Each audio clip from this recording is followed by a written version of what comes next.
that we found at the thrift store, and I'm going to turn it into a primary size apron.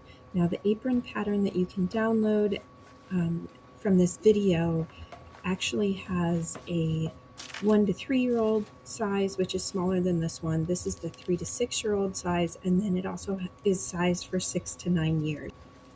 So I've cut out my pattern on paper, and I am pinning it on the fold onto the shirt. And I'm using the back of the shirt because that's going to have the most fabric available to me. There are some seams in it, but I made sure that the seams are folded onto each other. So it's just going to cut out a very simple shape. And we're going to cut out one from the moose shirt, and then one from, this was a sheet that I cleaned and will be using for the lining. Sheets are a great source for this sort of thing. Sometimes you can get fun prints, but honestly, just the basic white or solid color sheets are really great for lining of a lot of different things that I make. So again, I'm going to pin it on and cut out the pattern piece. We're going to mark the 2 notches that will be on your pattern, and these are so that we know where to pin and sew the straps once we get to that part. Okay. I'm going to use the cuffs on this shirt because they're really pretty. They've got this striped lining fabric, and I'd like to use these. And then I'm going to use the front placket with the buttons on it as a strap so that it's adjustable, and the buttons are already sewn on, and if I use the cuffs, the buttonholes are already made. Okay, and then for another strap, because I'll need a second strap, one for the neck, one for the waist, the longest piece of fabric you can usually find on a long sleeve shirt is from the shoulder to the wrist. And I'm just going to measure 4 inches and tear it. I'm tearing where I can because this is a simple cotton fabric, and it will make very straight lines. Okay, I'm going to press this. This is the placket from the front of the shirt, which has some great detail on it. And I'm just going to remove all but 2 buttons that I'll need for the strap so that there are different options for length of strap. And I'm using a seam ripper, and I'm just going under the button and clipping the thread and then pulling the thread out from the other side. Going to iron it flat, and I have the one raw edge, so I will fold it and then fold it again and press it in place. And this, again, simple cotton presses really well and makes it really easy to sew. Okay, now if I open this up and at one edge, I'm going to turn right sides together and pin it, and I'm going to stitch right there.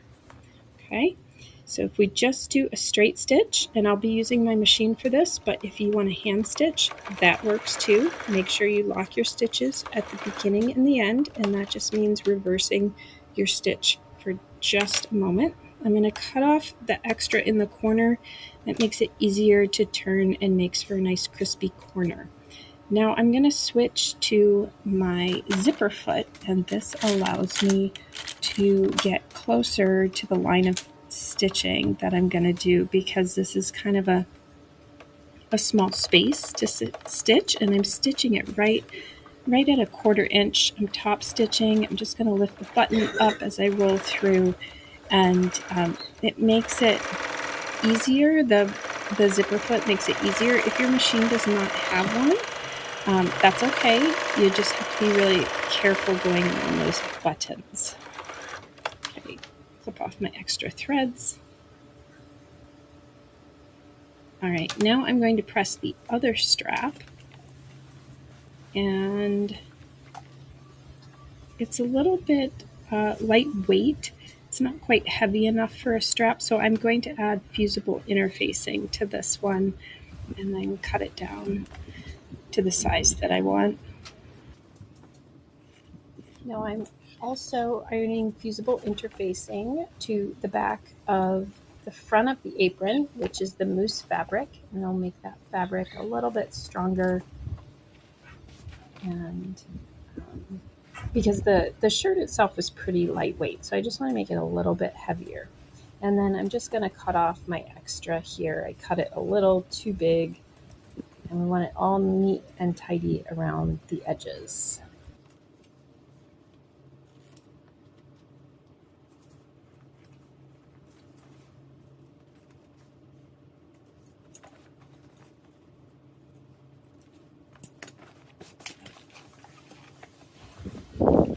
Now I want to trim and iron my cuffs flat. I don't need all of this extra. And there's so many layers of stitching on the cuff. It's well made that if I cut close to it, it really won't fray. Okay, I'll press it flat, and I'll need 2 of those.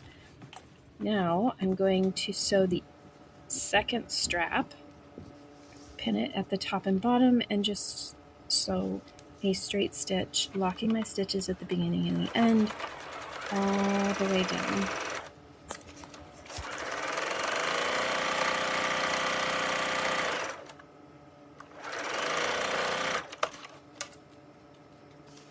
Now I'm going to turn the strap right side out, and I use this handy little turning tool. I use this all the time.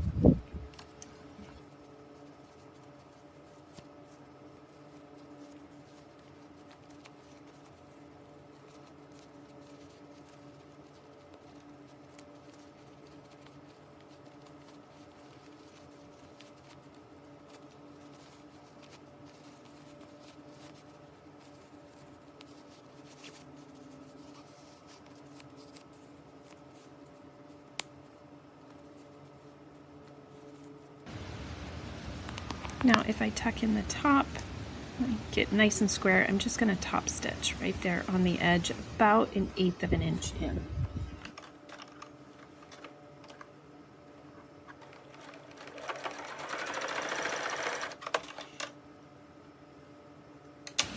Now it's time to sew this button on, and just like we did with the placemats to pockets or packets, we're going to sew this back and forth, and then I'm going to add a shank with the thread. So that's where I wrap it around between the button and the fabric here before I knot it. There I go. And then I'm just going to knot it, and that helps with the friction between the button and the fabric when children are buttoning it on.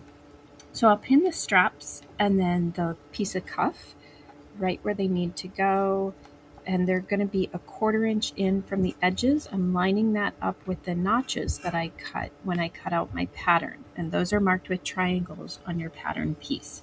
Okay, so I'm pinning the straps inside the mousse fabric and the lining fabric. I'm just going to pin the strap down so it doesn't get in my way when I'm sewing. And then the side strap, pin that in place again, 1/4 inch from that side seam, and pin the extra in place so I don't accidentally stitch it in the wrong place. And then I will add the other cuff piece over here, and now I'm going to continue pinning the lining to the mousse fabric, and I'm going to leave the bottom open.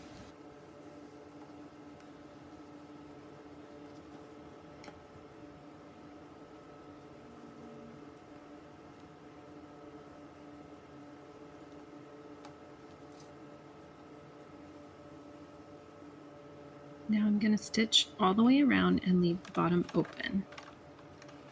The way that I do this is I'm going to use 1/4 inch seam allowance, lock my stitch in the beginning. Then when I get to the corner, I'm going to stop, put my needle down, lift the presser foot, and rotate. I'm going to continue to do this all the way around. It'll make nice sharp corners, which looks so good when you press it. And it'll look great on this fabric too, because it is this cotton fabric that just presses really well.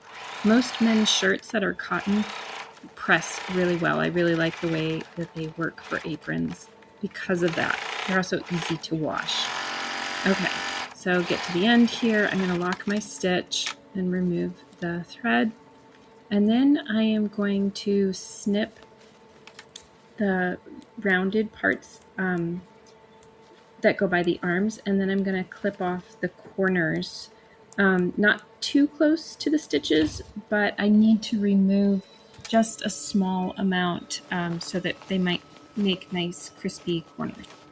Okay, and now I'm going to turn it right side out, and I'm just going to pull on the straps, and that's going to make those corners really pop out. We'll do that again when we iron. Here we go. Let's see, really get this nice and flat. See those corners? That looks good.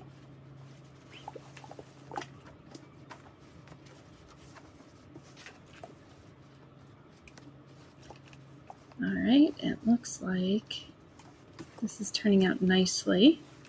Okay, so now I need to hem it. I'm just going to tuck in about 3/4 of an inch on the bottom, and then I'll iron it. And so both the lining and the mousse fabric are tucked in, and then I'm just going to stitch right along there. I'll do that stitch at about 1/4 inch.